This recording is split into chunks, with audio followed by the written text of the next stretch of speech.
দেখুন এই লুপ্ত সংখ্যাটি নির্ণয় করতে বলেছে।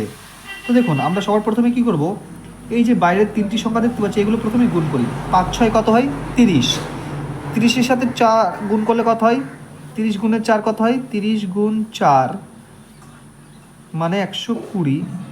তো সেটাকে যদি আমরা 10 দিয়ে ভাগ দিই তাহলে পাই কত 12, সেটা ভেতরে দেওয়া আছে এই যে। তো ঠিক একইভাবে 4 10 40, 40 গুণ 9 অর্থাৎ 36, 360, সেটাকেও যদি 10 দিয়ে ভাগ দিই তাহলে কত পাই, ভেতরে 36। তো দুটো নিয়ম ফলো করছে, তার মানে এই নিয়মে 3 নম্বরটা হবে। 6 15 90, 90কে যদি 7 দিয়ে গুণ দিই, তো 7 দিয়ে গুণ দিয়ে যা পাবো তাকে আবার যদি 10 দিয়ে ভাগ দিই তাহলে আমরা অ্যান্সার পেয়ে যাবো, তাই তো।